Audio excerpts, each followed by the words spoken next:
This episode of the Busted Wide Open podcast is brought to you by Blueberry. Blueberry offers the best media hosting, accurate listening stats, and their all-new PowerPress Deluxe sites, a no-setup WordPress website for your podcast with all the necessary links to share your show with the world built right in. If you currently produce a podcast and are looking for a better media host or looking to start a new one from scratch, head over to orbitaljigsaw.com/BWO and sign up for the best media hosting and a PowerPress Deluxe site to get your first month absolutely free. That's orbitaljigsaw.com/BWO, or just use the promo code BWO at checkout for your first month free. And with that said, enjoy the show. This is Tawny from the Dirty Bits podcast, and you're listening to Busted Wide Open on the Orbital Jigsaw Network.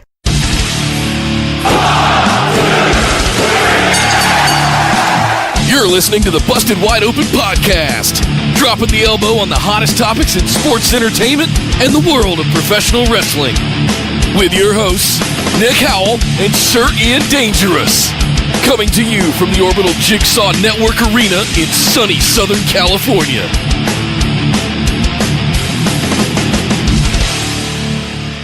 Welcome back to the Busted Wide Open podcast, but if you're joining us for the first time, I'd like to welcome you to episode number 57. I'm Nick Howell. And I am Sir Ian Dangerous. And this week, poor Nick is coming off of a very, very nasty virus of some sort. I'm about as caffeinated as Nick is medicated right now. I'm in bad shape, you guys. This should be an interesting show. I have braved the dark pit of disease that is the Orbital Jigsaw Network Arena, but it's okay. I've topped my kidneys up with enough vitamin C to kill a cow in order to combat the miasma of plague that's still lingering in the air. Yes. Nick, luckily, I'm glad you're able to do the show, man. I know you're so sick you switched from Pedialyte to Pedia Heavy. Yes. So it's very nice for you to join us today. Yeah, stomach viruses are no joke. It's not been a fun few days. So thank you for tolerating me, you and the listeners, for what might be not as energetic on my part, at least for the show. That's okay. You're going to have to carry the load for us today. I've had enough coffee for the both of us at this point, so that should be working just fine. So we've had another week of Redneck Anime come and go, and we are 1 week closer to Fastlane and Wrestlemania in the WWE. One of those I'm excited about, one not so much. I tell you, man, I think Fastlane this year we should just call Road Bump or Speed Bump. Didn't they used to call it Roadblock? There was Roadblock once upon a time, and I'm glad they didn't use it for this show because that's just a little bit too literal at this point. Smackdown was just a hot garbage go-home show. I really have no better way to put it than that. I had completely forgotten that it was a go-home show. You really, there was a couple of places you could tell, but overall, it didn't. I don't feel hyped at all for Fastlane. I'm actually kind of, to be perfectly honest, I'm dreading it a little bit. I'm a little scared of what could actually happen here. Definitely, I'm confident that my worst fears won't come to pass. I hope, but we'll get to that. We'll discuss SmackDown and Fastlane and everything going on there. We are also looking at, on the upside, a possibly monster WrestleMania card. The match list is clearing up a bit with some of the stuff that happened this week. This could be an all-time WrestleMania if they don't trip over their own shoelaces on the way there. They're looking at some very, very good stuff on this card. But before we really get into all of that, we've got to go talk about the big news. Well, as most big news segments have shown or started off here on Busted Wide Open, we have yet another set of injury updates, Ian.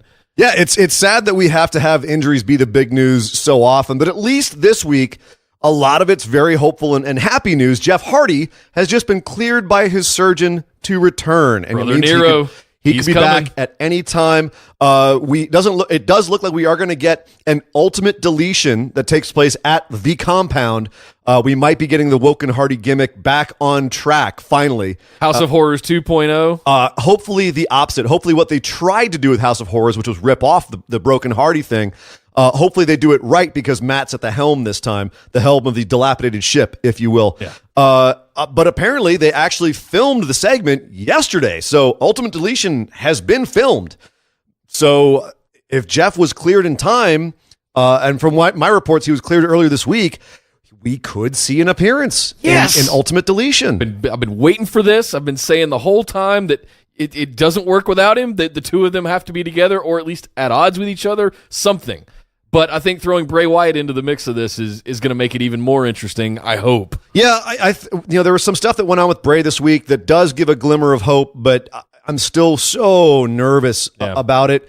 Hopefully, we'll see what they come up with. From what I'm hearing, this is not going to be a part of WrestleMania. It might even wait as long as the Raw after WrestleMania to really kick off, which I think would be fine. Keep this to the sidelines, keep it on the back burner, and then go in hard with it after WrestleMania. I think that might be a great idea. Yeah. But in exciting news of things that may happen before WrestleMania, Samoa Joe's injury timetable. He had the plantar rupture in his foot. He's actually due back, and at any time. He could be back by WrestleMania. We could see him in angles leading up to WrestleMania. If they don't want to hold him for the Raw after WrestleMania and start him in a feud then, we could see him get involved in the Intercontinental title picture. We could see him get involved in a couple of different angles that are out there for people that don't really have anything going on at this point, or he could even return for the armbar. We don't know, but his timetable is that he should be back at any time. On the downside, on the bad injury list, Bobby Fish, one of the tag champions over on NXT as a part of the Undisputed Era, just injured his leg at a recent house show in Indianapolis.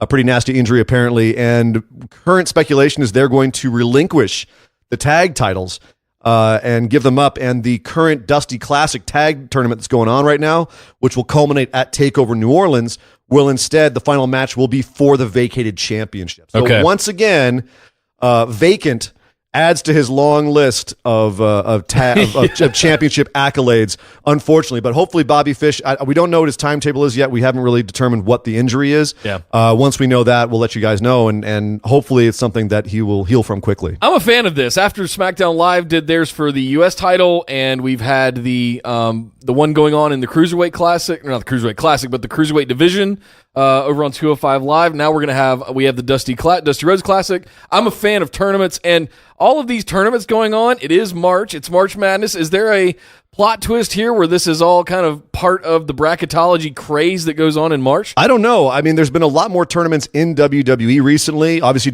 New Japan has like 3 or 4 every year. And we're actually about to come up on the New Japan Cup and then the Battle of Super Junior, Best of Super Juniors after that. So there's definitely a lot of bracketology coming up on both sides of the pond. And I definitely think that it's a really easy way to just get stories going without having to do all of this meddling with characters and crazy intrigue and dumb plot lines that WWE has a nasty history of doing. It's an easy way to just jumpstart something. And if done well, it can be super exciting, like what we're seeing over on 205 Live, which is killing it right now. Yeah, and it's all, for me, in my opinion, because of stakes, because of the tournament. Yep. Every win, every move forward has stakes tied to it. Right. Now, wins and losses do matter, despite what WWE says. There's something on the line. It's an easy thing for any character to say, like, I'm doing this just for this opportunity at blah, blah, blah, at whatever the tournament victory, if it gives you a cup or it gives you a belt or whatever it gives you, or an opportunity, you have something on the line. So no, tournaments, definitely a big fan of them, especially how they've been used recently.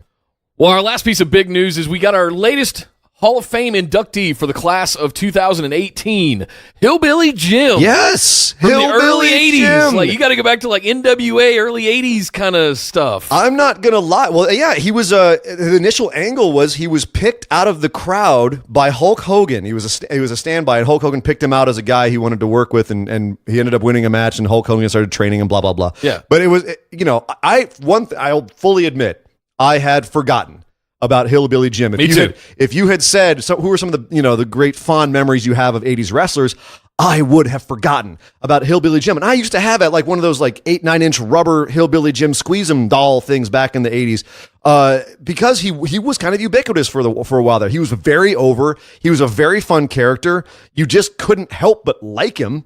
And I do have, now that I'm like, oh yeah, Hillbilly Jim, he was awesome. I'm super excited about this. This is really cool. It's a good accolade for a guy who was a big part of the 80s wrestling scene. So no, I'm super excited about this. I'm excited, and I think it's a great addition on the Legends roster. Every year they've got like a tag team and the A-lister, and then you have like a legend of some sort.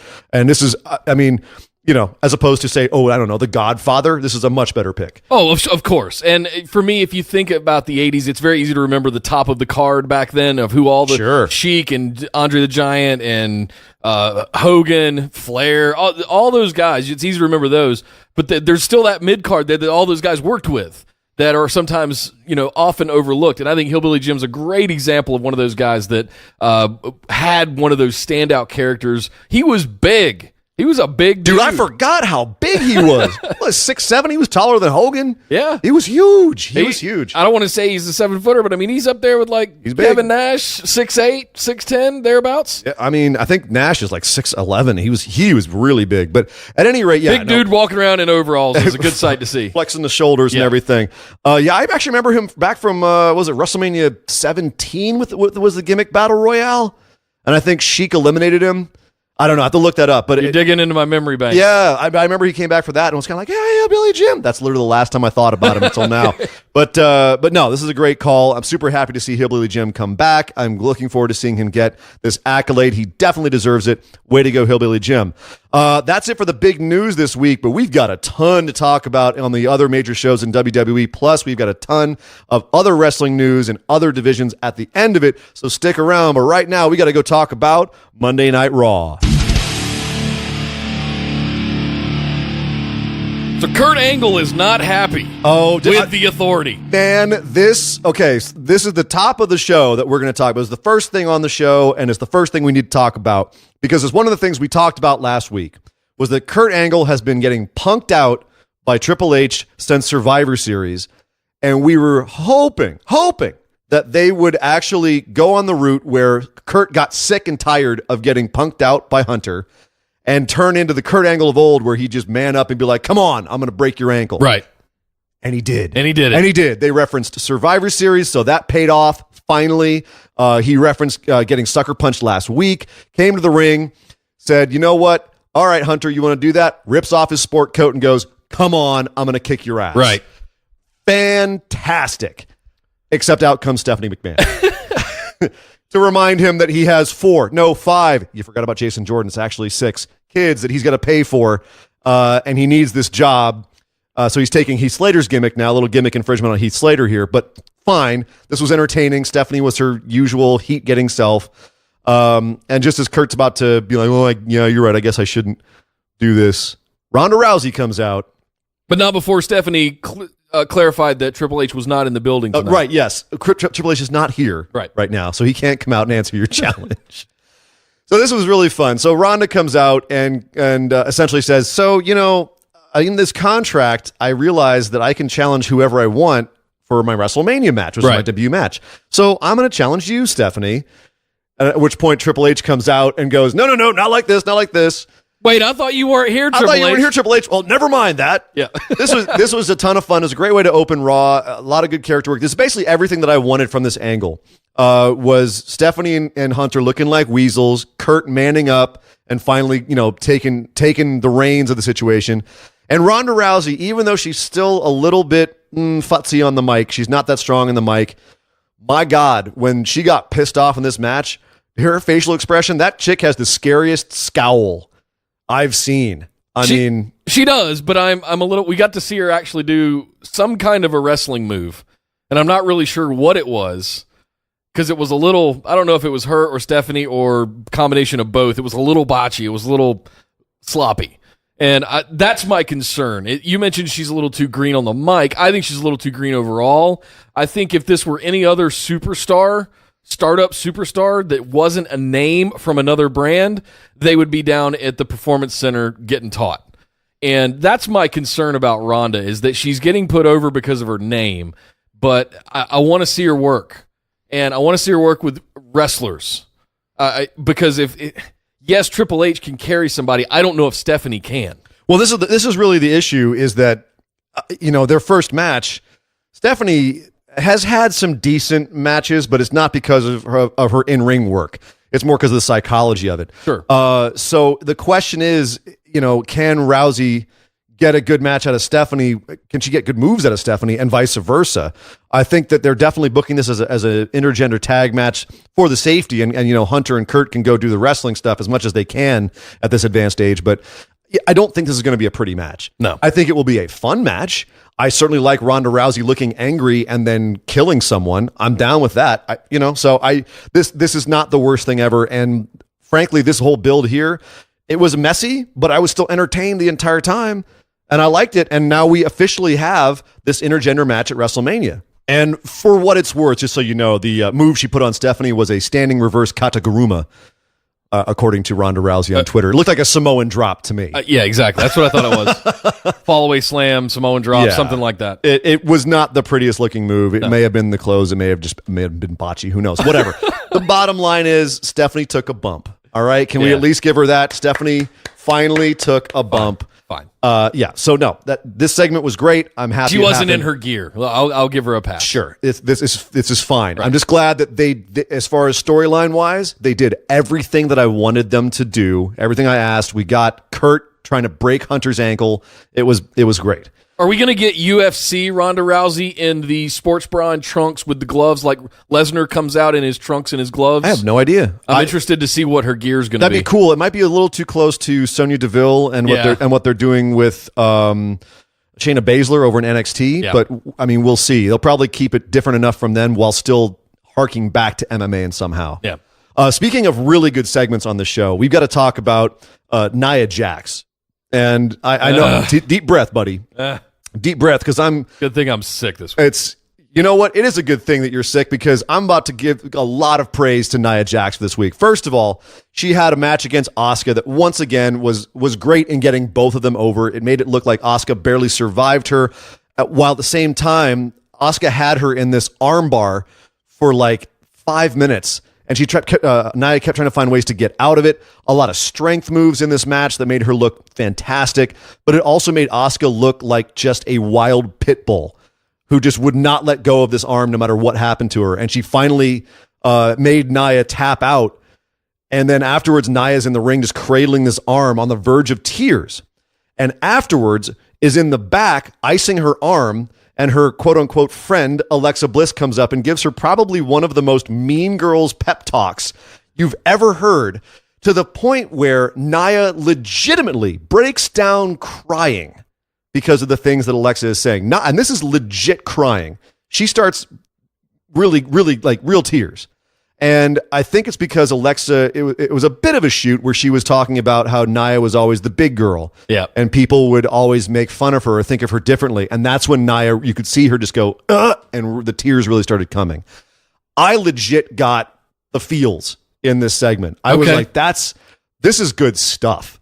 And it was a little bit uncomfortable because the WWE, the cameras just went right up into Nia's face as close as they could frickin' get. And it was just like, okay. But I loved all of this because, in addition, it feels like they're working towards a Nia face turn, possibly to have her face Alexa at WrestleMania. That's my suspicion. And if this is the tack they're going with it, this angle, I think this is great. I think that's a great way to go at it. Yes. I don't want Nia Jax to be the one that beats Asuka. She's not going to be the one that beats Asuka. We've just proven that. She's just lost to her twice. Trying to, I think twice. They're trying to do that. So I think hopefully we're done with that. But if we're going to spend the next 4 weeks building towards a Nia face turn and Alexa Bliss at Mania, that's my suspicion. Okay, and I'm down with that. So I think that that's means great. you think Asuka's going after Flair? I do. Okay. I think Asuka, because I think right now they're swerving us, but they're making us think that she's going after Alexa, and I think at some point she's going to come out and be like, "No, I'm going for Charlotte," and everyone's going to be like, and then we'll get Nia and Alexa, which I think will be a great payoff, especially if they continue on this so far really well done face turn for Nia. So yeah, this was another bit that I liked. I like where they're going with this. I think this could be leading to a couple of really good WrestleMania matches. Yeah. I'm still hung up on yes, Nia is the, what do they call it? The indomitable force. Irresistible force. Irresistible force. Yeah. I'm still hung up on the idea that some of the moves look like they could legitimately hurt other superstars. God. Right? And she has legitimately hurt other superstars. So has Seth Rollins. So has Samoa Joe. Let me finish. Come on. And you'll be happy with what I've got to say. Okay. The only way this works for me is because because you've shown me that Asuka survived Minoru Suzuki. Oh, God. So there's nothing Nia Jax could do to Asuka that could possibly break her. No. So I'm okay with this because of that one thing alone. However, her throws are still a little bit sloppy. They're getting better than they were a year ago, admittedly. But there's still some more to go. When you put them in there like little Asuka and little Alexa Bliss, that's where I start getting, and maybe it's me being an old school man and traditional kind of, I get big brothery and I'm like, don't hurt my... Don't you hurt my Alexa. Yeah, exactly. Yeah. Okay. So that's where I start to get worried. I wish the listeners could hear how hard I'm rolling my eyes right now. And just the oh God. Fine. You can keep your opinion as long as you are coming around on Nia and eventually you'll see the light and everything will be fine and dandy. Moving on, we're going to talk about the Intercontinental title picture, which this week we confirmed the WrestleMania match will be The Miz defending his Intercontinental belt against both Seth Rollins and Finn Balor. Now, coming out of the Elimination Chamber, we actually called this one, and we were speculating why they wanted to start out with those three guys in particular. And I'm pretty sure we called it that's what they were going to do with them, was hinting at the triple threat Intercontinental Championship. It seemed right? pretty clear, and they did take a couple of weeks to confirm it, even though it seemed obvious last week with having both Finn and Seth tag up or team up on Miz one after the other in matches. This definitely seemed like it was fated to happen, and it's also not only is it the most logical thing, it's the most exciting thing. I think that these three guys could put on possibly a night-stealing match. Plus, you have the additional. Miz is doing a great job. We had the Mizzies this week, by the way. We should state we had the annual Mizzies where Miz basically puts people over by burning them down in his awards presentation, which was a ton of fun. He burned down Kurt. He burned down Fifth and Sen. How about Finn and Seth? There we go. Caffeine, everybody. It's not just for kids anymore. But yeah, so this has all been built really well, and Miz is doing a great job of putting over how he's about to break Pedro Morales' all-time record with the IC belt, which we've been talking about almost as long as we've been doing this show, is how Miz is counting down the days until this. Well, now we're within 50 days. Like, it's not long. He's got to win at WrestleMania and retain in order to break the record, which I don't think he will do. I think he's going to get a record-tying reign with Jericho and then break it, but we'll see. I think it could come down to, it would be a lot of fun if they did it this way. I hope you guys are listening, creative, but if they get him down to like 1 day left and then take it from him, and then they spend the rest of the year of him trying to keep it from him. That's good stuff. They could make a whole run out of that. That could be fun. There's lots of angles to this. The bottom line is now everyone has stakes. Yeah. You know what I mean? I don't know. Obviously, Seth has stakes because that's, I believe, his streak is on the line. He's got a WrestleMania streak going now too, so he's got to win this one to keep his streak alive. Finn needs to redeem himself for the Universal Championship, and Miz wants to break this record. So everyone's got stakes in this. This is going to be good. I like the tension they're building between Seth and Finn, where Finn keeps trying to one-up Seth, and Seth's getting annoyed, and Finn is on this weird, psychotic, never stops grinning thing. Like, I don't know who in the back told him, hey, Finn, you know that dark brooding thing you do? Stop it. Just start smiling all the time like you're a psychopath. And wear bright blue. It's, I don't, what the hell is up with that? Like, it's the weirdest character choice that they're giving him, where they've literally told him to never stop smiling. Yeah.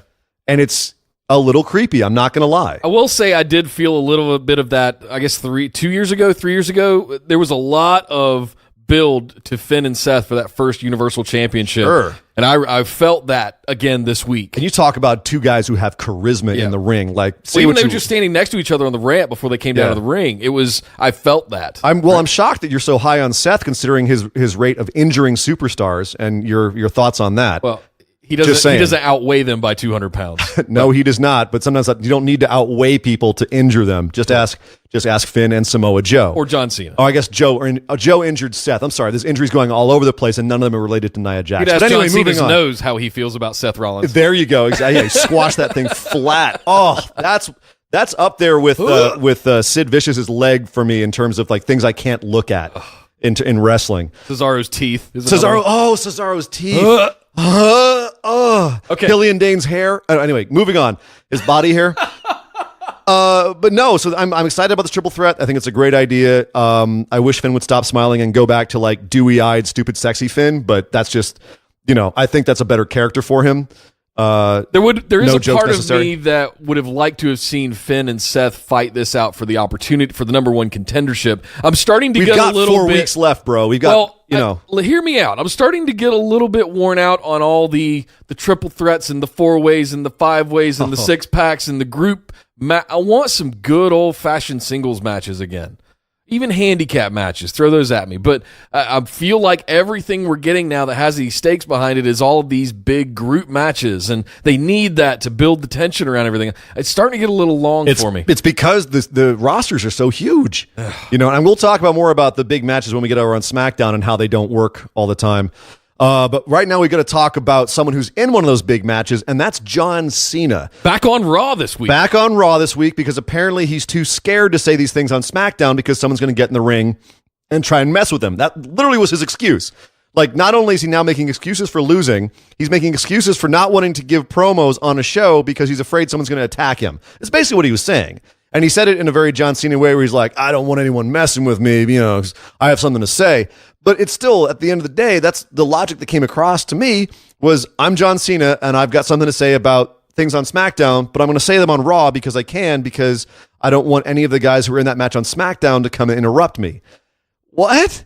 And then as he's giving this strange speech, which, by the way, included some of the worst ideas I've heard in a long time, where he said, oh yeah, don't worry, I'm going to win the 6-pack challenge over on SmackDown, become get my 17th reign, my record 17th reign as champion, while telling the audience, by the way, deal with it because it's going to happen.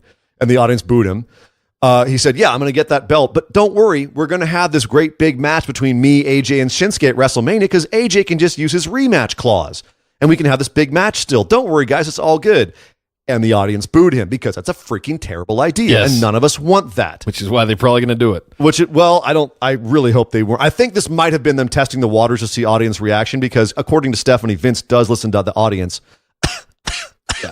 But at any rate, this was all even more weird because it ended up with Goldust, of all people, coming to the ring and giving one of the worst promos of his career to John Cena, talking about, the typical Goldust promo, talking a lot of movie stuff and a lot of movie references, but just very slow and didn't really get anywhere. And then all of a sudden he's fighting John Cena and we have a match, and then it's a bad match because they're really slow for some reason and they don't know what. It's just a lot of posing, and then it's over and John Cena wins, and it was like, what the hell just happened? From the start to finish of that entire segment, my whole time I was just going, what the actual F is going on? I kept waiting for it to get good because I love me some Goldust. I was really happy to see him on TV. I was happy for him to get the rub of being in the ring with John Cena. I was hoping for Cena to make a good point, but this, aside from him, the usual Cena cadence and the yelling and everything, what he was actually saying, I mean, if you didn't know English, it would have sounded good. But once you understand the words that are coming out of his mouth, you're sitting there during Cena's promo going, no, what? No. What? Goldust comes out. You're like, no, I don't, what? No, I can't understand what you're saying, Goldust. And then they have a match and you're sitting there going, what is going on? Yeah. What are you two doing? Is this real life? Is this just fantasy? I'm caught in a landslide. There's no escape from this reality. Oh, with Corey with the Megadeth metaphors and you now with the Bohemian Rhapsody, who knows where we're going to go. Well, speaking of those Megadeth metaphors, we did have a Symphony of Destruction match between Braun Strowman and Elias, which Elias once again tried to weasel out of by telling Kurt he didn't want to do it and then pretending to get in the ring when instead he ran to the back and got in a car, which he couldn't escape in because Braun was behind him holding up the rear wheels of the car. This was a lot of fun. And then they escaped back inside and the match truly began. The Falls Count Anywhere match with musical equipment strewn all over the place started. You're the Braun, Mark. You tell me your thoughts. I thought the setup for all of this was a little bit silly. Yes. It's gotten to that point now where, okay, we smashed a guitar the first time, and now we came back and we, as Michael Cole calls it, smashed a bass guitar over Elias's back. If he calls it bass guitar one more time, I'm going to lose my shit. It's not a bass guitar. But now we add a piano, a drum set, and an array of guitars to this, all up on the ramp. None of them anywhere near the ring, which was interesting. And did they ever actually go into the ring?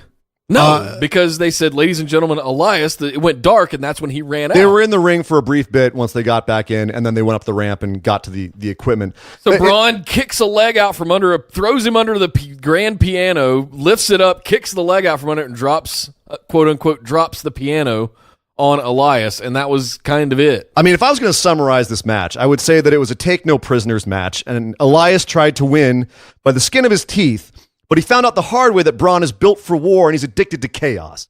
Now, once Braun finally got Elias in this match, it was basically a countdown to extinction because Braun basically took a take no prisoners approach, and Elias realized that there are basically more than 99 ways to die to Braun's architecture of aggression. Now, he's unleashing the musical equipment up there, like the piano and the bass guitar, the stand-up bass, and he was basically using them to crush him like a tornado of souls. And Braun committed what amounted to a late-term euthanasia on Elias, who will wake up dead if he ever wakes up at all. And at the end game, it's safe to say that Elias was left to rust in peace in this Symphony of Destruction match. Yeah. You could say he's addicted to chaos, you know? I just did. Oh, you did? Okay. Yeah. Thanks for reiterating. I tried to sneak one in too. I didn't realize you It's okay, Corey Graves. did that one already. Yeah, Corey. I may have listened to a Megadeth album once or twice in my life. Here's my question. Did Dave Mustaine get any royalties for this match? No, and they're not going to for off of this either. And we might actually not get onto Spotify now because you did put that on there. Yeah, so. well, in all seriousness, though, this is they're circling the airport here because out of kayfabe here, we're still up in the air as far as Roman Reigns and Brock Lesnar are concerned for their main event. I think this is we need to make a big point about this. Yeah, this is something I really wanted to point out in all seriousness, is that Roman Reigns is currently, they're worried that he's going to get popped for steroid use because there's this guy who apparently has information that shows that Roman Reigns got steroids from him, even though he's been continuously threatening to release this information and hasn't. And then we also have worries about Brock Lesnar's contract situation and if Brock Lesnar will play ball. So on both sides of their main event, they're still worried something's going to fall through. Braun Strowman is their fallback plan, and that's why they're not putting him in an actual program right now and figuring out where he's going to be on the card. And they may even end up putting him in like a gimmick position in WrestleMania where he doesn't even have a match. It's just he breaks something or destroys something somewhere, you know? Yep. So that may be the plan right there, is just to keep Braun in reserve in case one of their big boys in their main event falls through. Well, let's play out worst case scenario where, well, just subjective depending on your viewpoint, but Brock does no show and just gives the finger to WWE, and Roman does get busted for steroids in the next month. Well, what happens then? Is Braun, do you just vacate the title? Do you have some I would say you vacate the title and you scramble a whole bunch of people to have a battle royale for the title or something like that and have Braun win it. Have the armbar be for the Universal Championship. I don't know. You know, we talked about this the last couple of weeks, and it's just, let's get this, we need to rip this Band-Aid off and get past Brock. That's really what this comes down to. I don't care whether it's Roman, whether it's Braun, or whoever, get the title back on TV. We've got to get past Brock. It's true, and there was a segment on this Raw where Paul Heyman came out and we had the Brock Lesnar match hype segment where Paul Heyman gets to come out and act all tough and curse on live TV and say bullshit. Congratulations, Paul. You're very edgy. Yeah. And the promo did kind of work for me, where some of the points he was making, where it was kind of another one of his classic near shoot promos where you're like, ooh, is Paul going off script here? But it just went on a little bit too long. And it was a little muddled as far as some of his points. Repetitive, muddled as far as some of his points. But I think it would have worked. I think it would have worked to hype me up, much like Roman's promo did last week. The problem is they sent Roman out at the end. And Roman just blew everything here because he went back to being smarmy, not really passionate. You couldn't really feel his emotion, Roman. And Paul was selling him like he was scared of him. Even after all of his talk, he was just having about Roman being Brock's bitch and all this, and the Roman not understanding what it is to hold the belt and all this stuff. This whole segment, to me, the tone was off, the meaning was off. It didn't work. It did not work. And last week we were really high on Roman's work building this match. They undid a lot of that for me with this segment. And the problem is that, as you said, the problem is more with Brock at this point. If you have the belt on Roman and he is wearing it day in, day out, which has become part of the the angle for this feud is that Brock is pretending like he's a legit champ when he's not around with the belt all the time. And Paul's trying to make excuses for that. But, his excuse was, well, hey, people still said The Undertaker was The Undertaker and he wrestled one match a year. And it's like, well, yes, but that's apples and oranges. Yes. That's apples and pig's feet, frankly. But the fact of the matter is they're going to have to work really uphill to make this match exciting for anyone who's not a completely casual fan. Now, granted, WrestleMania is their casual fan pay-per-view of the year, but they're going to have a lot of hardcore people in that crowd. As you can tell from the last few years of WrestleManias, I would say the last few decades, where you've got hardcore fans who will be way louder than your casuals and blow up certain matches depending on how they feel. Yeah, I'm one of them. Yeah, I mean, you think the Hardys' response last year was just from casual fans? No, it's people who were following them Been in watching their it for 20 years. expedition of gold, Yeah. and Even everything before else. that. Yeah. I mean, you had people who remember them from the Attitude Era, and then people who remember their Legendary ladder matches with Edge their and Christian. current Yeah. reincarnation, which is what got people so hyped about them. Yeah. That was why everyone was so passionate. So, yeah, they've got to work uphill for this Brock Lesnar match because everyone's kind of sick of his shit. If I'm completely honest, and I think I've been saying this for a couple of months now, I'm done with it. I'm already over it. I'm long in the tooth of Heyman and Brock. Yeah. I'm ready for it to be over with. I am too, and if that means putting the title on Roman, then so be it. I'm just going to, it's like, okay, fine. And then let's move on, for God's sake. Let's move on. We've tried to do this experiment for too long. It's taken a whole freaking year to get here, and it was too long. Yeah. We're sick of it. Something else I'm sick of is the fact that we just can't get any traction on any tag team on Monday Night Raw besides the Bar. And this week, the Bar beat the Revival pretty handily. And then afterwards, they were sitting, they gave an interview, and they're like, who's left? Who's left? Who we got? Nobody. We beat everybody. We're the Bar. And I'm with them. Like, what are they going to have to call someone up from NXT to face them at WrestleMania? Are they going to have a match at WrestleMania? Probably not at this point. Yeah. Are you going to have your Raw tag champs part of the arm bar? Well, let's remember Mania it'll have a 2-hour pre-show, right? Or at least 90 minutes. So there's which won't be on the DVDs, by the way. Really? This was the whole thing Austin Aries had an issue with, and Neville, was they had their cruiserweight match on the pre-show of that last WrestleMania. I didn't know this. And they didn't get royalties from it because they weren't on the WrestleMania DVD.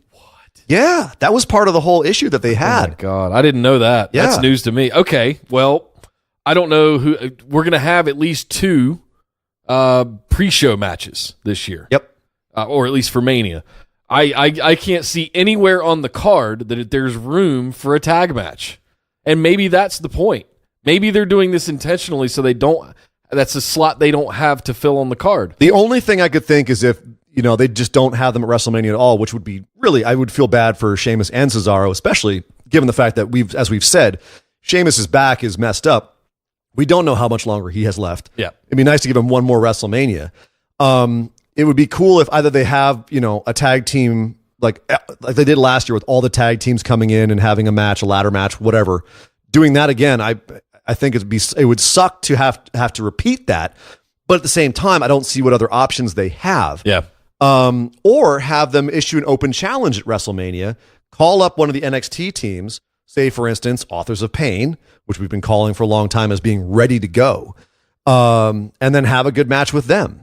I think that Authors of Pain coming up and beating the Bar at WrestleMania would be really freaking cool. I just don't understand why they constantly push the Bar, but we're not seeing the same kind of effort put into the Revival or into the Good Brothers because the talent is there. Exactly. And the time's not being made for them to showcase that talent. You're not getting the impression that all the tag teams are on the same level. They're trying to build up the Bar as being, at this point, it's pretty established. They're building up the Bar to be completely out of the league of everyone else in the tag division. And the unfortunate thing there is that no one else in the tag division seems legitimate, which sucks because they all could be. You could easily have the Good Brothers be a monster tag team. Yep. You could easily have Heath and Rhino pull the stuff that they did back on SmackDown, where Heath was basically the damage sponge and Rhino came in and murdered people with the gore.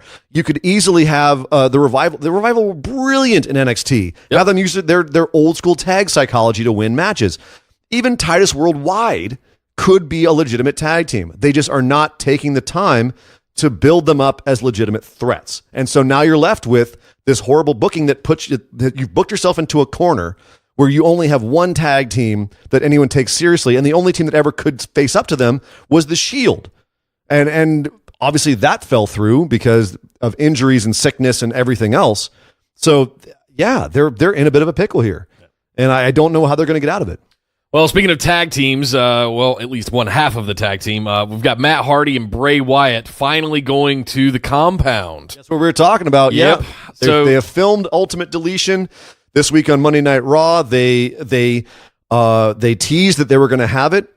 Bray murdered Rhino, which was we were just talking about the tag division. Yeah, he murdered Rhino. Some very good physicality from Bray here. I liked how he beat him and then scared off Heath Slater with just. This was not on the Hulu edition, by the way. Well, you didn't miss much. It was basically Bray beating Rhino, and then Matt Hardy comes up and challenges Bray to Final Deletion, or Ultimate Deletion. So looking like we'll get, like we said, maybe we'll see it at WrestleMania, maybe before, hopefully after. You know what was noticeably absent from this episode was, other than Nia and Asuka, was some time in the women's division. Did we have anything else that wasn't on the Hulu version that I might have missed? Yes, they had Paige give a promo, and then Bayley and Sasha had a little bit of tension where Bayley wouldn't hug Sasha. So again, I know. So again, it's kind of a holding pattern still. I think we're going to wait until the final few weeks before WrestleMania to really get this Bayley-Sasha program going. As far as if they'll actually end up in a match at WrestleMania, what the stakes will be, and where on the show it will remain to be seen. I really hope, though, that they do a good build on it, because that could be another match that steals the show. Yeah, could be really good. Well, hey, guys, that's it for Monday Night Raw. Let's head over and find out what went down, oh, God, on Smackdown Live. Brace yourself. Coming to you from the cheesy heart of Green Bay, Wisconsin, probably one of the more obnoxious crowds I've heard in recent memory. This was the go-home show for Fastlane. And I will openly admit this show was painful to watch at sometimes, and I fell asleep during the main event twice. Yeah. I had to rewatch it a few times in order to get it all. And I feel bad admitting that, because by all means, I should have been invested. The ironic thing was the main event started off as being AJ versus Dolph Ziggler, and then because of interference from Kevin Owens and Sammy, turned into what was originally the main event of Fastlane, which was a fatal five-way with Dolph Ziggler, AJ Styles, Kevin Owens, Sami Zayn, and Baron Corbin, thanks to Shane McMahon coming in and making it so. A couple different aspects we'll deal with here. One, AJ had a pretty decent promo to start this whole thing off, where despite the heckling from the shitty crowd, he came across actually sounding like a fighting champ. By contrast, John Cena, who was not present, came across looking as like an opportunistic little girl. I did not like how they're positioning John Cena and AJ, other than if they're really going to try and push this new aspect of John Cena, where he's kind of opportunistic and has his eyes focused on WrestleMania and really nothing else. And I like the fact that AJ was positioning Cena here as kind of being a spoiler for what he considered his dream match, which was Nakamura and him at WrestleMania. So I liked that. I liked the fact that the audience was booing the idea of Cena being involved in the WrestleMania match, harder than they were on Monday, by the way. And then once we get to the actual fatal five-way, the thing that falls apart for me is the fact that up until this point on the show, we've had Kevin Owens and Sami Zayn in backstage segments reestablishing that they're buddies, and that Sami Zayn will lay down for Kevin Owens at Fastlane and allow him to pick up the win and the title. Sami Zayn comes across as looking like a complete idiot, though, because at the end of the fatal five-way match, he haluva kicks Kevin Owens and pins him, thereby taking away any possible element of surprise he could have if he was going to betray Kevin at Fastlane. What? Yep. What? What was the okay, let's start with this. What was the point in giving away a fatal five-way here, which frankly, in my opinion, didn't hype up the match on Sunday at all, because you're missing the key element that makes everyone scared, which is John Cena, one. And then two, what's the point in taking away the only other piece of interest, which was, when will Sammy betray Kevin? True. What was the point? That should have been the surprise thing that happened during the match. Right. You should have had a whole bunch of different elements that came to a head or a conclusion in this match, whether it's John Cena and however he happens to win and or lose this match, one, and two, the payoff for Kevin and Sammy and their friendship breakup. But no, now we had it on this show. What are you thinking? It's a disaster over on SmackDown Live right now, and I think there are a lot of little things that I like. I loved Ziggler's promo this week. I thought it was fantastic when he came. I still can't understand his entrance music, what they're doing with the record scratch. They still hadn't clocked onto that yet. Still bad. But I loved his interaction with AJ in the promo. That he's come a long way in a better part of a year now to what he was doing last year, right? He's solidified, I think, his position. Like he's clarified his character more. Yep. And I think that he and AJ actually have good chemistry in terms of their characters. This is the house that AJ Styles built. Well, I've been here building it for 10 years just so you could walk in the door, buddy. Yeah. I love shit like that. And then they had a good match before it became a fatal five-way. The two of them I got were great. pissed. The minute they were having a fantastic match. Right. Really, really good match. And then here come Kevin and Sammy. I think you were supposed to get pissed, but whether or not that's the point, it was not a good idea. Even like in kayfabe, I think they were supposed to piss you off. The problem is outside of kayfabe, it's still like, you interrupted a good match. Yeah. You know what I mean? And I almost would have been more hyped for the six-pack challenge because of like, ooh, is there now some storyline between Dolph and AJ if you just continued this match? Well, I agreed. And the point I was going to make there is that last week Cena beat AJ to get in. If you'd had Ziggler go over AJ this week, oh my God, it looks like AJ's really vulnerable. Now you've got two guys that in the past month have beaten him. You would have more because Kevin and Sammy have also beaten him recently. Agreed. So why did we have the interruption here? I would have liked to have seen all of that. It would have made AJ winning, quote unquote, at Fastlane that much more substantial. I would agree with you if Dolph were to win with like a cheap move or something where he did not win clean. Cena won clean. And AJ does not need another loss at this point. He does look like a weak champ who can't stand up to people, like unless you have it be a really cheap victory. But I agree that would have been a better idea, just to have some more intrigue as to, and scare you more and make you think Cena might do this. They might pull the trigger on that, which, let's be clear, if they do pull the trigger on Cena getting his number 17 at this Fastlane before this WrestleMania and the match that they have promised us with Shinsuke Nakamura and AJ Styles, they're insane. They're insane if they do that.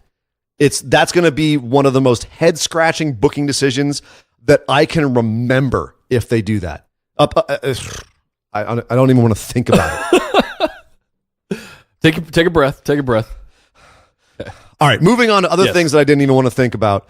Ruby Riott and Charlotte kicked off SmackDown Live. This is how we knew what to expect on the SmackDown Live.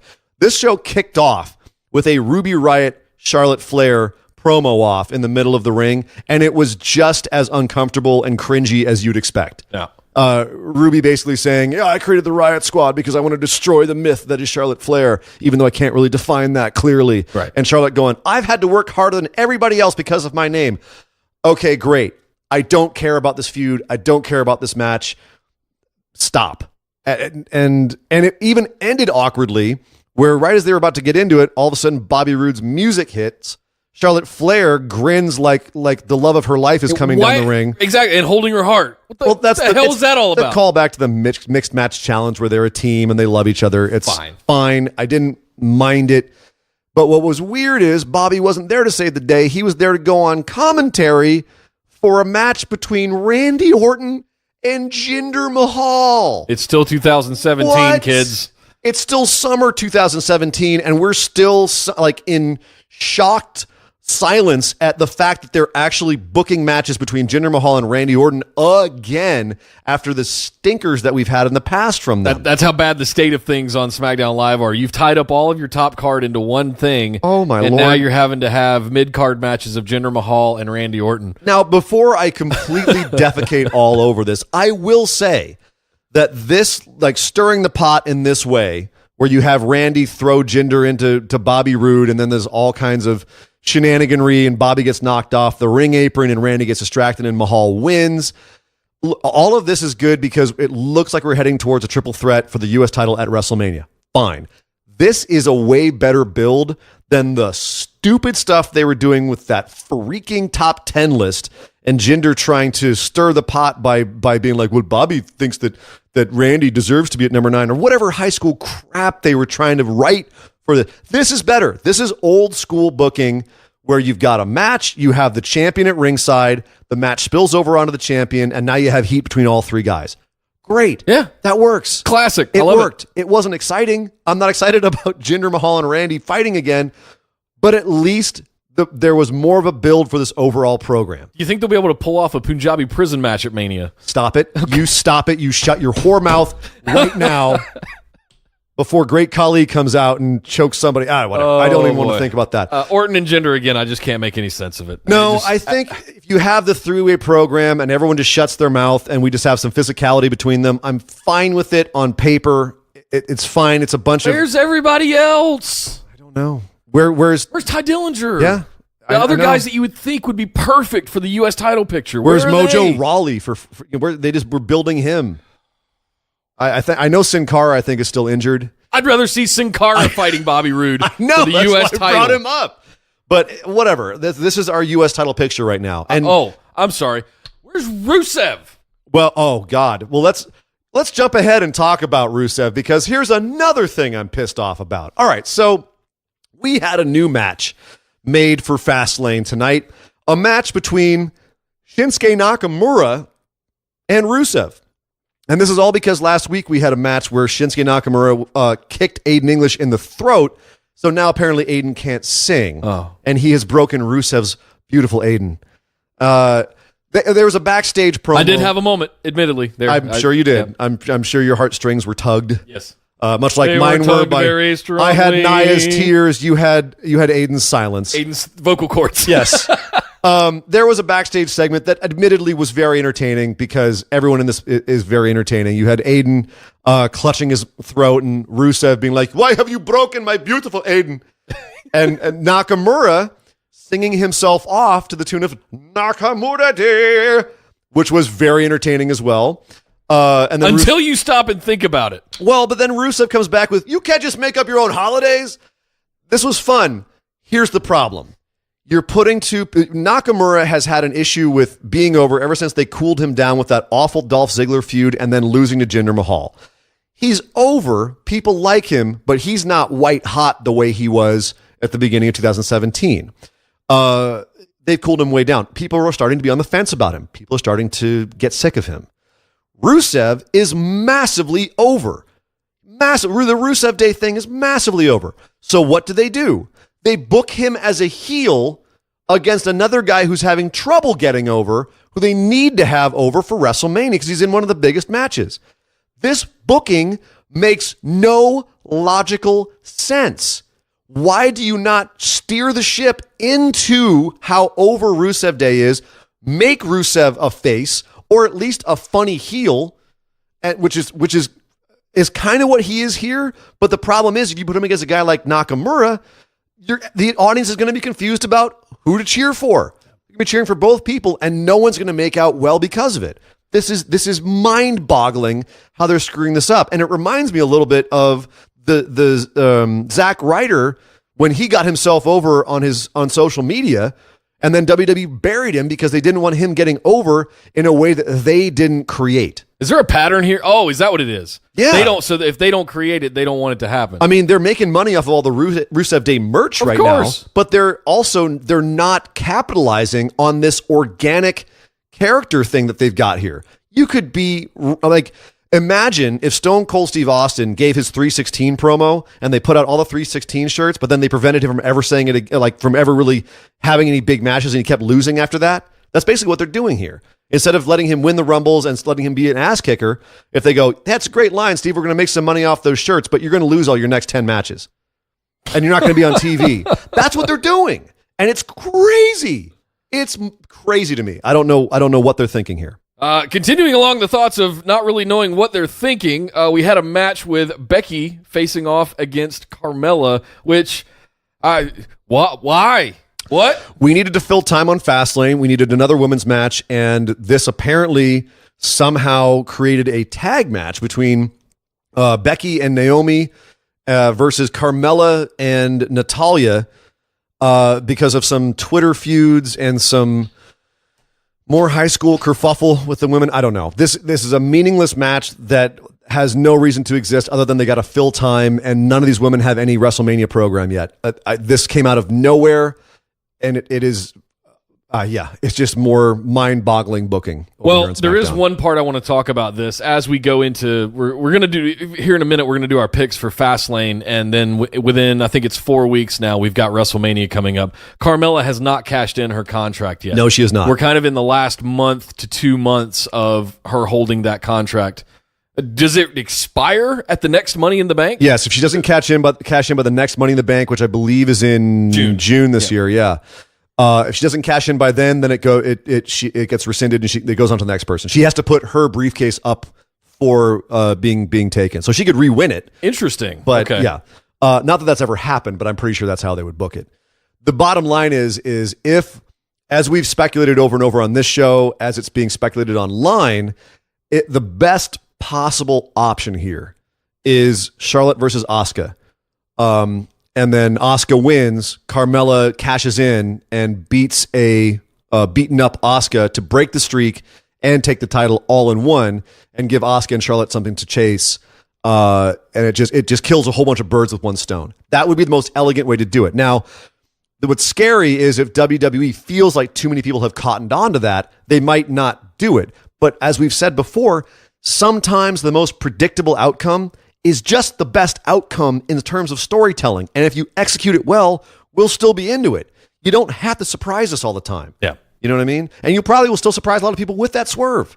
I mean, I could totally see her doing something at Fastlane this weekend. So I'm not completely sold that it's going to happen at WrestleMania. It wouldn't make a lot of sense. No, to throw that opportunity away for a WrestleMania moment. She would have to lose it back to Charlotte by WrestleMania, and that leaves Carmella looking like a joke. Well, fine, but it's like makes her almost the female Baron Corbin at this point, you know. Or who was it who lost? Who won it and then lost it the next night? Was it wasn't Del Rio?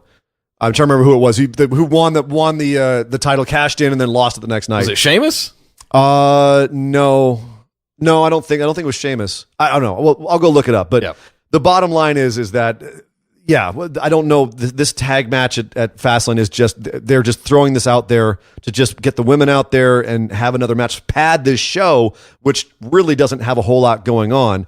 One of the other things it does have going on is what is going to be another fantastic tag match. This is the bright spot. The Usos versus the New Day.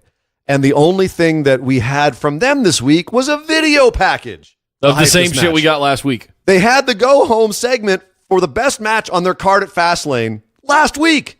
Not even on their go-home show. And here's a VHS of it from last week that you can watch again this week to remind you of how awesome Sunday's going to be. And to be fair, it was a sick video package, but it was basically just the speech from last week with some audio effects. But it was still, their promo off last week was sick. Yeah, it was. It hyped me through the roof for it. They didn't need a segment this week. But it's weird that they did the segment last week and had a video package this week. And there was nothing else on this show this week that made me excited for Sunday at all. No.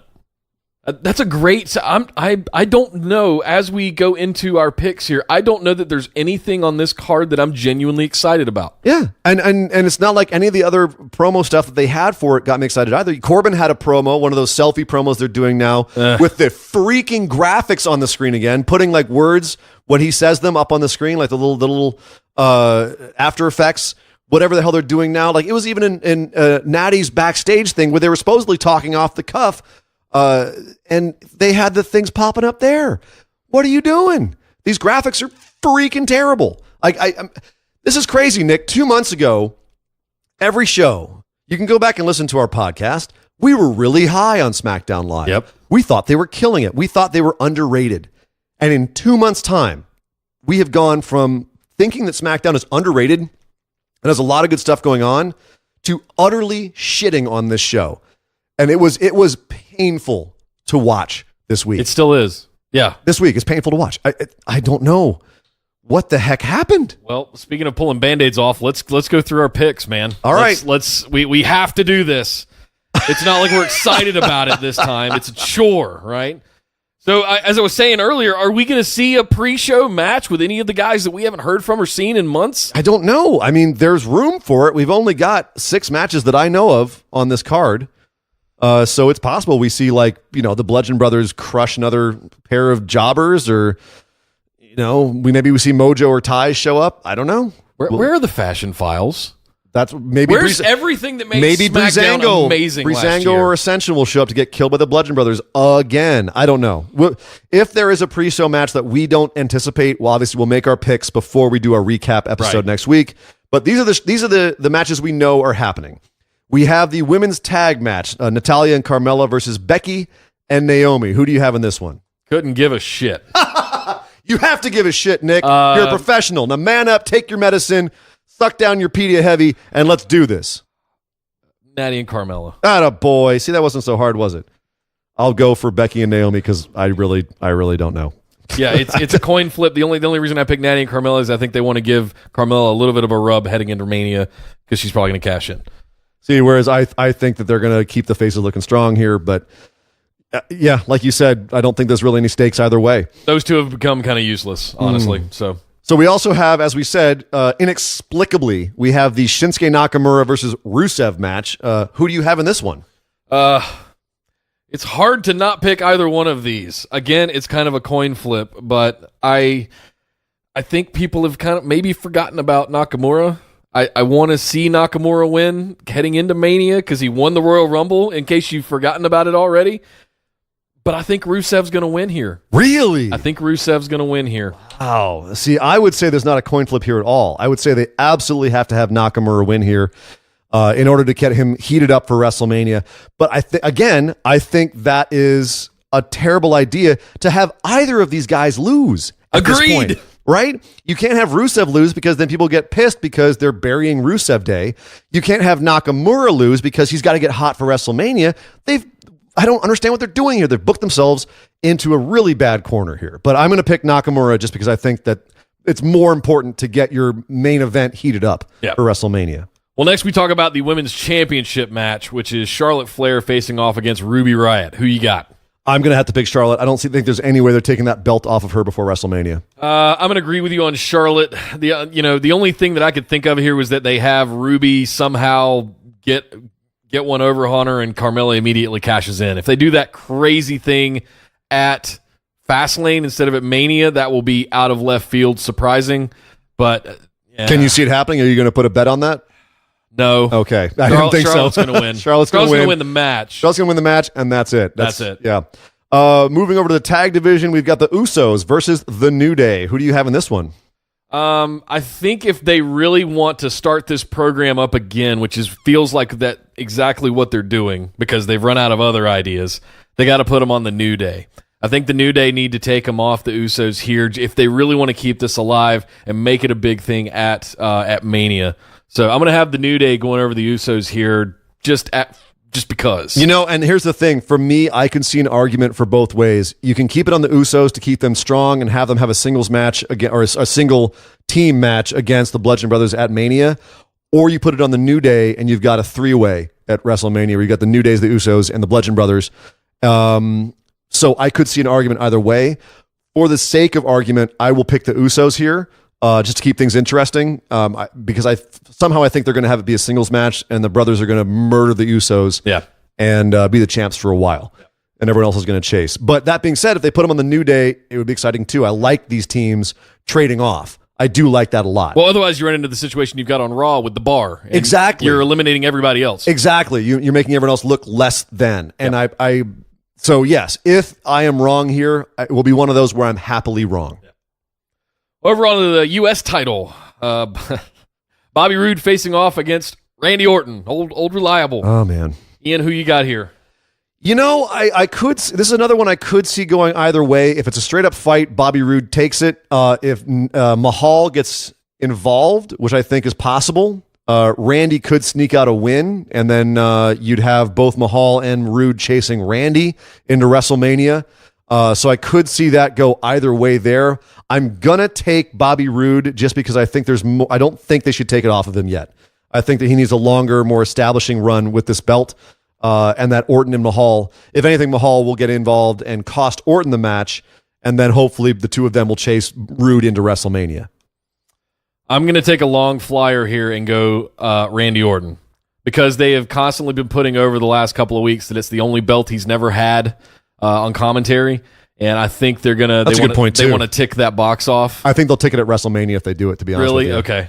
I'll take a shot here at Orton. Yeah, I think it's good. This is one of those shows we seem to disagree a lot, so it's going to be an interesting one to do in our recap show. But at the end of the day, it's like, oh well. It's unfortunate. We have another match, the big one, the 6-pack challenge. Now, all year long, Nick, you've been saying Cena gets number 17. Cena has a match at WrestleMania for the championship. Are you finally going to back up all of that rhetoric and pick your boy Cena in this match? Huh? Yes. You are? Yes. Attaboy. Cena gets his 17th at Fastlane. All right. Yeah, that's. Thank you for being a man that sticks to his guns. Otherwise, what would be the point of everything that they've been doing on both shows for the last 2 weeks? To swerve us, and that's why I am picking. Sure. I am picking AJ. I am confident it will stay on AJ. Cena will not get 17 at Fastlane. I am not only saying this because that's my personal feeling, like I think that's what they'll do, but because they would be absolutely freaking insane to put it on Cena at Fastlane and make it a triple threat at WrestleMania, AJ, Cena, and Nakamura. They would be out of their minds. And I will, my head will explode if they do that. So I just can't imagine they give Cena his 17th at anything but WrestleMania, but it doesn't look like there's a path to do that without otherwise winning it here. Yeah, and I don't think that they will either way, which I've been saying all year. But that being said, if Cena wins this and you guys hear a loud pop coming from the direction of LA, that's my head exploding. Oh, okay. So I took a bunch of flyers here. We'll see what happens. A lot of gut feeling shots, but and I have to ride that Cena horse off the edge of the canyon. Yes, but much like sports betting, sometimes you need to bet to keep the game interesting. So that's where we're at with this pay-per-view this weekend. We will have a recap show, hopefully a very excited one where our expectations were met and exceeded. But we will see, and we'll have that out for you early next week. In the meantime, we got to head over and talk about some noteworthy notes. Well, first up in the noteworthy notes, we are heading over to NXT, where we have yet another tournament going on. The Dusty Rhodes Tag Team Classic is underway. We had the first round featuring TM61 against AOP. Yeah, this was a rematch of the finals of I believe the last Dusty Classic. This was the I think it was 2 years ago. Was it 2 years ago? Yeah, we didn't have one last year, if I remember. I don't know where I've been. Yeah. I don't know what time it is, Nick. This was a rematch of the finish, and it went about the same way. I actually thought TM61 were going to pick this up to revenge their defeat last time, but there may be a longer storyline at play here. AOP did pick up the win again, and I am not mad at that because that means next week they face the winners of either Heavy Machinery or the Street Profits. Yep. And I think we can both hope that Heavy Machinery wins that and we get a big hoss match between AOP and Heavy Machinery. Stakes and weights. We did have a Heavy Machinery promo this week where they're doing the weights and talking about steaks, about how they're nice aged beef now. That's good stuff. I love it. Bianca Belair came out as well and didn't use her hair whip to kill a... Wow, okay, I'm interested to hear that. Yeah, no, why not use your gimmick? No, because don't overdo it. It should be something that comes out for special occasions, and it's an event when it happens, and it's impressive when it happens. But if you do it too much, people get sick of it. Yeah. So, and that's something that they need to learn in the main roster. Is don't bring it out every time you have a match. And this was just another squashing a jobber match. No need to bring out the hair. Yep. She does a bunch of strength moves that are very impressive. Repeated suplexes, repeated electric chair position. Yeah, it's fine. It's all we needed. It was a good squash match. Yeah. Reminds you, Bianca Belair is there. She's a killer. She's not in the title picture yet, but she could easily be put there overnight. Yeah, I think we've got a couple of steps to get through, but yeah, she's going to be right there at the top of that. Speaking of which, we had Lacey Evans call out Dakota Kai in a backstage interview right as Shayna Baszler stepped in and interrupted. And called out Ember Moon. I thought this was a fighting champ. Where's my fight? Of course, Ember Moon still kayfabe injured from the last time she faced Shayna. I like the whole Lacey Evans Dakota Kai thing. I like the character they're giving Lacey Evans. kind of the uptight, prissy Southern girl, 1950s pinup kind of thing. Yep. It's a great character all around. She does a great job as a heel. Dakota Kai is like the spunky, sweet, but who can turn on the ass kicking if she wants. I think that'll be a great program if they let that run. Yeah. And then it happened. Yes. And then I don't know. Are we going to say his name on the show? Because they refused to on the commentary until the very end. Until the very end, we had that bald bastard, son of a bitch, that dirty, rotten scoundrel. Let's go ahead and say it. Tommaso Ciampa came out silently with his crutch in hand, walking to the ring, apparently about to say something, but the booze that rained down on him kept him from saying anything, and instead he just stalked around and glared at the crowd and stole one poor kid's Johnny Gargano sign, ripped it in two, and beat the crap out of it in the ring with his crutch, and then stalked off. This was a great segment. It was basically about 10 minutes of Ciampa just trying to get heat from the crowd. This was not on the Roman Reigns post last year's WrestleMania level anywhere near. I don't think that's possible. But man, he definitely worked up some heat, and he established that people freaking hate him. Without saying a word. Said not one word. Yeah, it's fantastic stuff. Which led us into a program we've been building for a few weeks now. Aleister Black facing off against Killian Dane. We finally got this match, and I got to say it delivered. Yeah, it was good. I was very pleasantly surprised. I thought this might be a little bit of a flub. But I'll be honest with you, so it was not an all-time classic. It was not. There's definitely been some NXT matches in the last even 6 months that I can point to and just be like, those were outstanding freaking matches. I remember Roderick Strong and Drew McIntyre being really good. Roderick Strong was actually in a lot of those matches that I remember being fantastic. But this was still very entertaining. Killian Dane showed off his move set for the first time in a long time.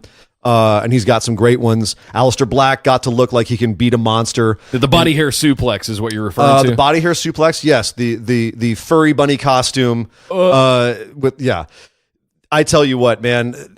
I think Killian Dane could go a long way if they let him, because his look and his mannerisms and everything. Well, otherwise he'll put you in a hairy arm lock and I'm immediate tap out. Okay, he wins. Yeah, you win.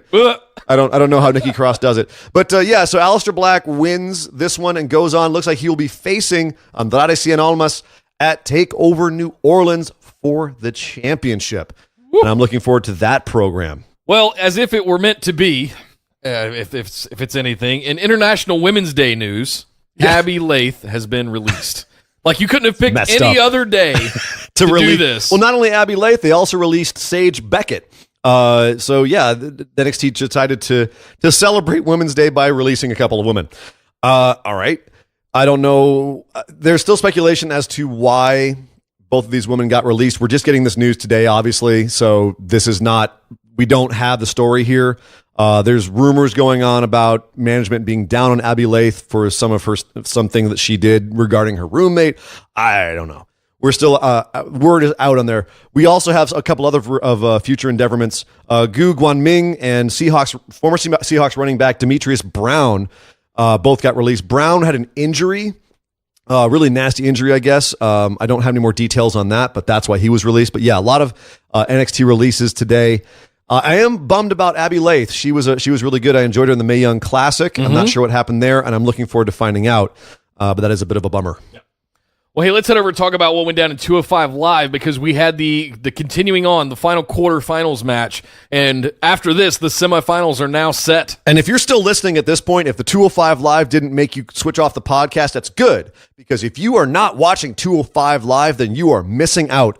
It's crazy how they've turned this show around into must-watch TV. And we were talking about this before the show, and you made a comment that Trips has turned it around in a matter of weeks. Literally, like overnight almost. And the linchpins kind of being the tournament, and I think my theory is that the introduction of a GM was really the game changer there, because until then you were reliant upon Neville for the last year, and then Enzo for the next few months. Well, you had it be very character-based, and I mean, this goes all the way back to that awful Alicia Fox, Noam Dar, Cedric Alexander, love triangle, tomfoolery. You had Enzo obviously being put in there because character first, wrestling second, which made Neville run away. Yep. And Drew Gulak doing PowerPoint presentations and all of this kind of goofy, Vince McMahon character stuff. Vince still loves his cartoony, goofy character wrestling. I mean, I just read something about how he was integral in creating the Bludgeon Brothers, which you and I both agreed was one of the worst gimmicks in the last few years. It's just completely throwback, like early 90s garbage gimmick, which thankfully Luke Harper and Eric Rowan are charismatic and big enough, and they pulled it off. Yeah. It works, but it barely works. Frankly, I haven't seen it work yet because they haven't fucking wrestled anybody. They only done jobbers. Right. And that is the question with them, to go on a bit of a tangent, is what will happen when the monsters stop winning? What do you do then? But that was Vince's thing with 205 Live, was characters, even if they were goofy and ridiculous. Well, now we have this completely like night and day different thing. We've gone back to the Cruiserweight Classic, where you have the GM be the one character, and he's the guy who defines the character of the brand. He brings out whatever storyline you need with the wrestlers, and then they give some promos, some quick, hard promos, and then you have a match. You don't have all of these, all of this gimmick stuff going on. You don't have that. As I stroke my beard, it feels very NXT. It does, doesn't it? Yes. Yeah. So now all of a sudden we have, on this show alone, we had 3 matches. We had 2 of the quarterfinal matches, which was Drew Gulak versus Mark Andrews, which was a great match. And the turn that they've done with Drew Gulak's character, where he's referencing the gimmick that he was doing under Vince, but he's also referencing why he's changing back into the crazed murderer that he was in the CWC, and the way that he's doing that storyline in the ring as well, and his mannerisms and everything is fantastic. Yep. He's one of the few guys that has been able to transition his character into this new regime beautifully, and it's actually given him so many layers and made him interesting. And he beat Mark Andrews in a great match. You had, I was going to say Rockstar Spud, but I'm sorry, Drake Maverick, yes. the GM. You had him make a tag team, a cruiserweight tag team between Hideo Itami and Akira Tozawa, and they beat a couple of jobbers in a fun match. I think that could be a great look for both of them. I like the idea of tag teams in 205 Live.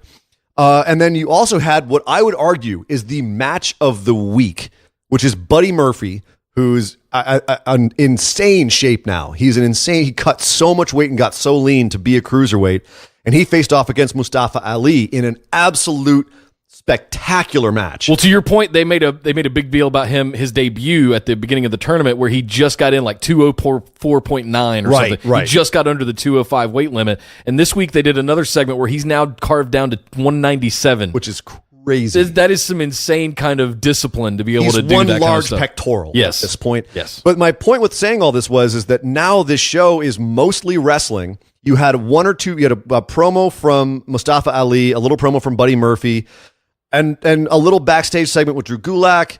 Very, very, very little bit of character work, enough to give you an idea of what to expect in the match, like the basic story, and then it was all told in the ring. And if you watch the Buddy Murphy Mustafa Ali match, it's I have to say it's the most invested I've heard the audience since Neville. They got into this match, and they got into the match because the story that was told in the ring was fantastic. Yeah. Chance of Ali. Yes.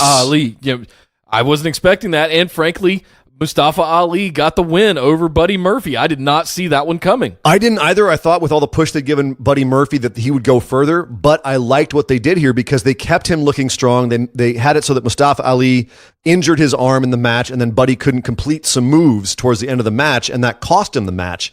So he ended up looking strong coming out of this, and Mustafa Ali came out looking like $1 million. Both guys look legit. And next week we're going to have, let's see, is it next week or are we going to do one and then the other? I'm not sure what their schedule is, but the bottom line is we have Cedric Alexander versus Roderick Strong. Damn. Cannot wait. And then we're going to have Mustafa Ali versus Drew Gulak. Damn. Cannot wait. I'm excited for 205 Live. Stakes. They've done it. It's what I said 2 or 3 weeks ago. Stakes. I'm in now, and I've been watching every week since. Stakes and weights. And also, Shane Helms had a good idea online where he said to keep things fresh and interesting in 205 Live, don't have tag teams, have trios belts. And I think that's a great idea. It works really well in Ring of Honor. It works well in Lucha Underground. You got a lot of guys coming into this roster who are going to be cruiserweights. Fill it up. Have some trios. Why not? Or you just have other kinds of belts rather than the one championship belt, right? I hate the idea of isolating guys off into tag teams for they can only fight for that belt. And occasionally you'll do a singles here and there, but I like the idea of having one-off belts where you can not only chase the Cruiserweight Classic, but the other mid-card belts as well. Well, then you're going to be stuff like that into the division. You're going to be excited with some upcoming news from NXT. It was not revealed on NXT TV this week, so we won't go into it, but we do have some stuff coming up on NXT to call back real quick that will make you very happy about the belt scene. I can't say any more than that other than when I heard the news, I got very titillated very fast.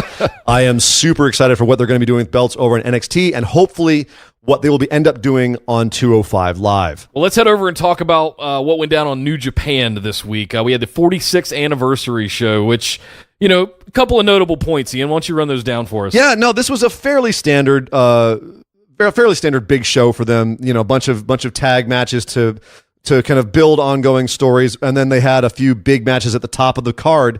Most notably that you had Will Ospreay versus Kazuchika Okada, champion versus champion, no belts on the line, but it was still just kind of an exhibition match. Okada has said that he respects Ospreay a lot. They're both Chaos members. So this was more of showing off, you know, how great Okada is, but also Okada putting over Ospreay a lot. And Okada did win, but afterwards he put over how great he thinks Ospreay is, and then proceeded to go off about how no one else was on his level. He's like, I've beaten everybody. There's nobody else. This is all about me. I'm going to make it rain because I'm Kazuchika Okada and I'm the greatest guy in the world, which, you know, he's got a point. There was also a match. Naito had a match against Taichi, probably the most hated man, I would think, in New Japan. Or like go away heat. Like, people freaking hate Taichi.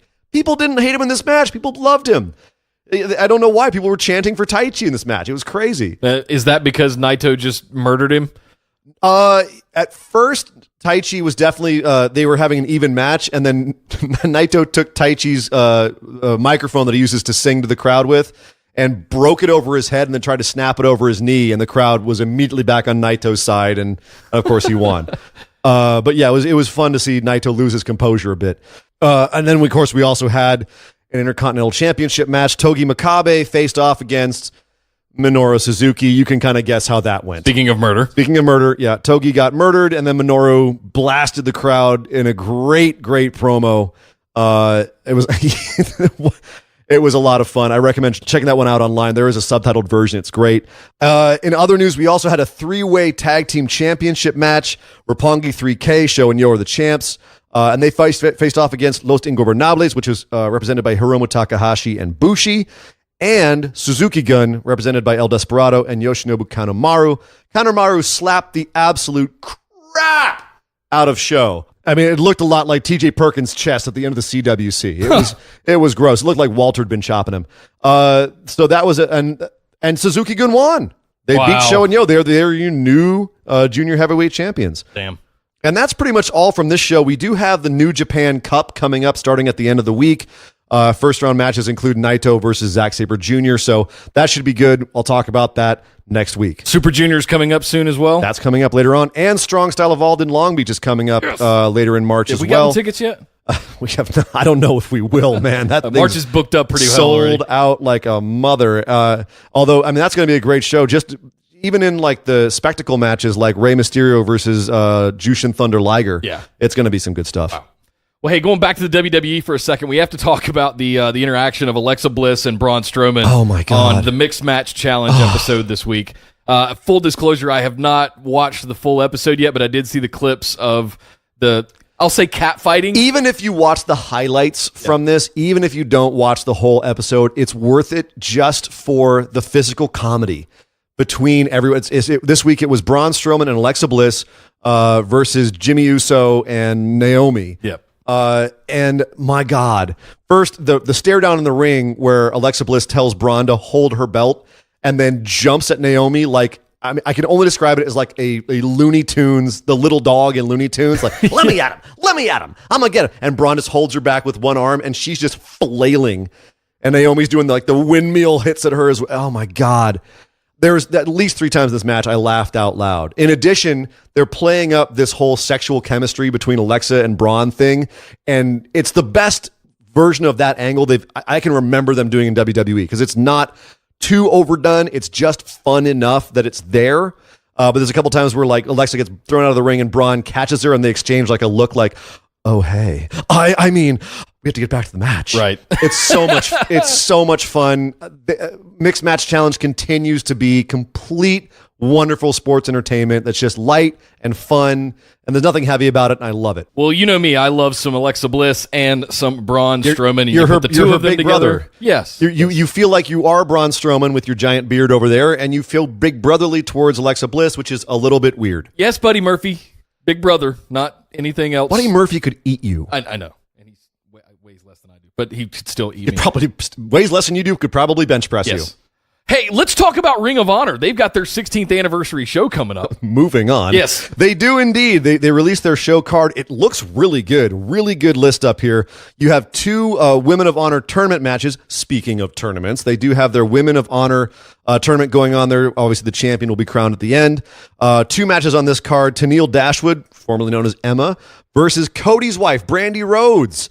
That's going to be a cool match. Yep. Also, coming over from Stardom, Japan, you've got Sumie Sakai versus Hana Kimura, which is going to be a great, probably very hard-hitting match between one of the youngest members of Stardom and one of the more venerable members. That's I think, going to be a kind of a crowning of a new up-and-coming star. In a match that I cannot wait to see, Flip Gordon one-on-one against Hiromu Takahashi. Oh, yes. If what we just saw recently at Honor Rising in New Japan is any indication, this is going to be eye-popping.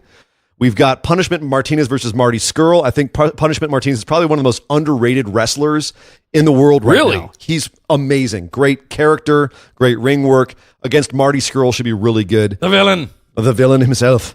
Cody is going to have a match against Matt Taven. Taven stole Cody's Ring of Honor from him and has been tormenting him with having it, but apparently the ring might be cursed. It's a whole fun storyline. I have a feeling Cody's going to pick up the win here just to avenge it, but might not get his ring back, and it will probably continue on with that storyline. In terms of 3-on-3, we've got SoCal Uncensored versus the Hung Bucks, Hangman Page with the Young Bucks. Right. We've also got the Tag Championship, the Briscoes, who I expect to pick up the tag championships against the Motor City Machine Guns, because the Briscoes have just been getting better and better. They've been defining themselves more. They've had some big wins over some legends recently. I think it's their time. And then finally, in the championship match, Dalton Castle defending his champion against probably the most venerable ex-champ in the company still, and that's Jay Lethal. Yeah. That's going to be a killer match. I do expect Dalton Castle to pick up the win here. You do? Okay. He's going to cement the fact that he's the champ, and the best way to do that is have him beat a former multi-time champ. Yeah. And I think this is the place to do it. He beat Cody for the title. Now he's going to beat Jay Lethal, and then just that way he says, it's my time. I'm Dalton Castle. This is my world now. So I expect him to win this one. So we think we're done with Cody at this point, as far as the championship goes. He's not. Yeah, he's got a whole other thing going on with Matt Taven and Kingdom and all of those guys over another part of the card. Gotcha. And he's also working so many other dates, so many other places that it makes more sense to have someone like Dalton Castle, who's around more, there to defend your championship. Right. Well, let's wrap this up with a little bit of fun, Ian. Let's do a little bit of a lightning round of some newsy type news stuff. Starting off with hard-hitting news items. Here we go. Sami Callihan hit Eddie Edwards in the head with a bat on Impact. Speaking of hard-hitting news bits, yeah, Sami Callihan had a botched spot where he put a chair on Eddie Edwards' neck, went to hit it, it glanced off the chair, smacked Eddie Edwards full force in the face, busted him open, smashed his face. Callahan reacted in the ring like, oh shit, at first, but then since then in interviews and online, people have been coming at him right and left. Cornette's been shitting on him. A lot of other workers have been shitting on him, and he basically came out of it going, screw all of you guys. Yeah, I hit him in the face. What? He's got a new shirt that says I busted Eddie Edwards' face. He's turning straight into the heat. To his defense, obviously a work. He's saying like he hasn't talked to Eddie Edwards since. He definitely has. The reports were that he was with Eddie Edwards in the hospital and was feeling awful about it backstage. But I love the fact that he is old school like this and is using all of this social media hatred to build up real heat. And I wouldn't be surprised if he and Eddie in the hospital conspired to steer into this. They are absolutely steering into this. This is going to be a huge, great work. I feel horrible for Sammy. This is a spot he's done before successfully.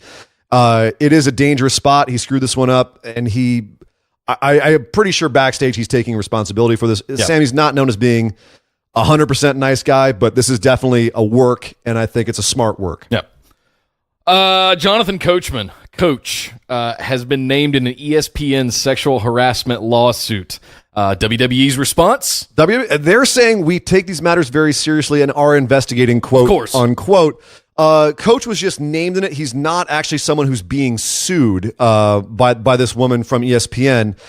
She is naming him as being an example of some of the culture at ESPN, where apparently he was offering mentorship, but then when she said that she wasn't interested in him, he never returned her texts or something like that.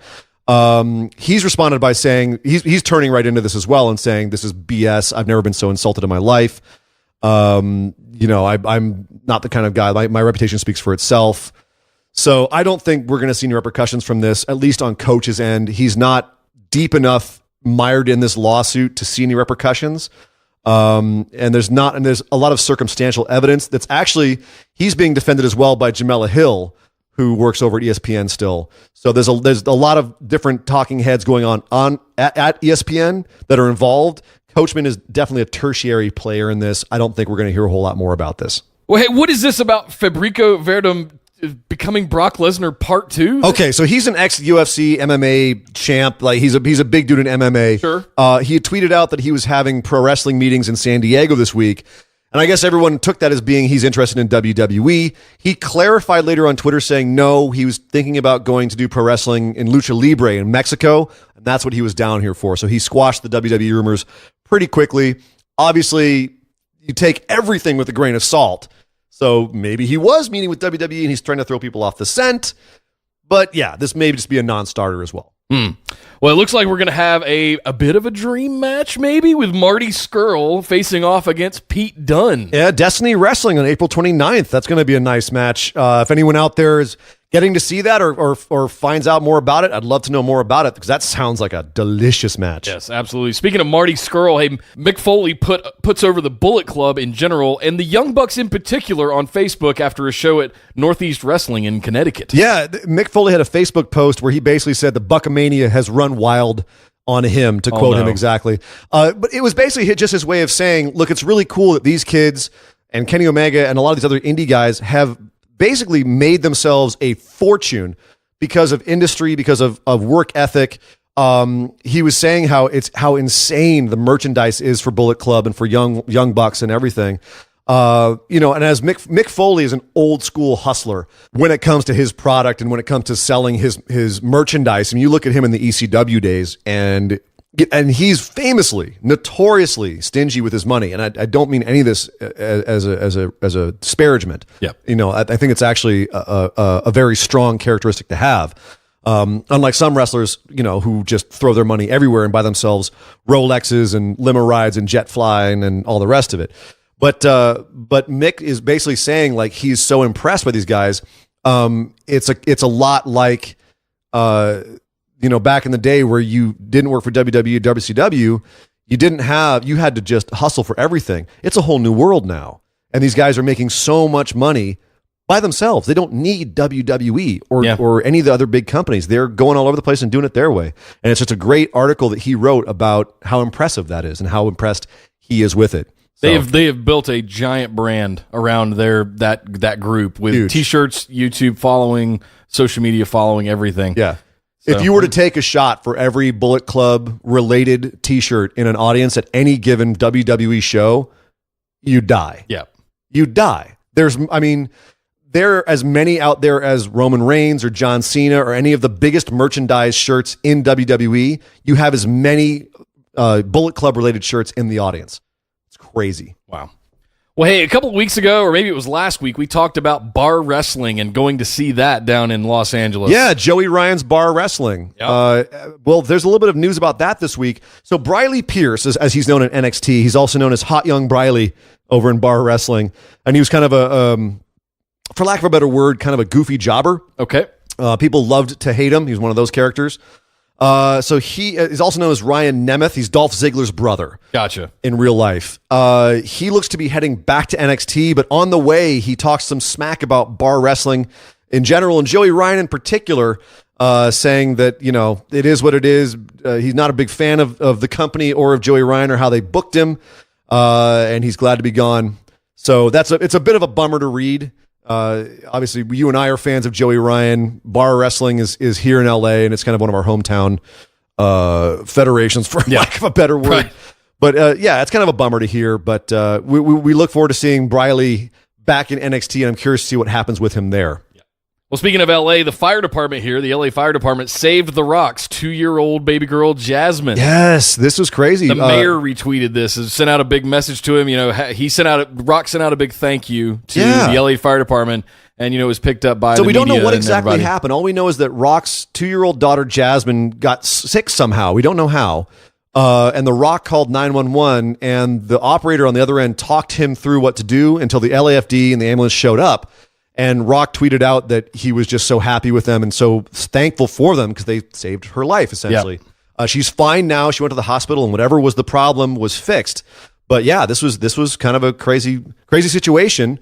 But very cool to hear The Rock calling out the wonderful work that the LAFD does do. I'm glad you said that. I wanted to take a moment to say that I don't give I give a lot to a very few small set of charities every year. One of them is the LA Fire Department that I give to a lot to, because living here in LA, we are surrounded by fires a lot of times during the year. We've done this show when I have driven here past the smoldering remains of the Sepulveda Pass. Yes. That the LA Fire Department kept from turning into a conflagration that took out millions of dollars worth of homes. Yes. So this is one small thing that the LA Fire Department does every single day, and if they can get a little bit of press and notoriety out of helping The Rock save his daughter, more power to it, and I want to call more attention to the fire department. Big props to The Rock. Big props to The Rock as well for giving them their props. Big time. Big time.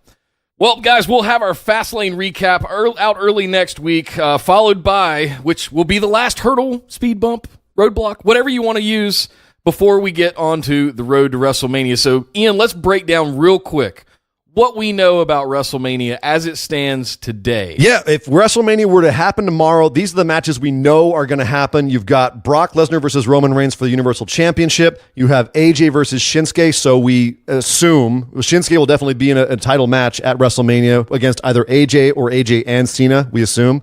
You have Stephanie and Triple H versus Kurt Angle and Ronda Rousey. Right now, it looks like Miz versus Seth Rollins and Finn Balor. Rumors that Samoa Joe or Braun Strowman may get involved in that as well. Heavily rumored still, John Cena versus Undertaker. You have the Cruiserweight Championship. And then, of course, a bunch of the rumored matches, Asuka versus Charlotte, Nia versus Alexa, Usos versus the Bludgeon Brothers, Sasha versus Bayley, Orton, Mahal, and Roode for the U.S. title, and possibly the Under the Giant Battle Royale. So that's what we're looking at right now. That's a pretty darn good card, top to bottom, I got to say. If all of those rumors stayed true, yes. Barring one or two matches, which I think they could build into something good. Yeah. That's a damn good card. We missed out on the point where Cena was going to win his 17th. Ain't going to happen, Nick.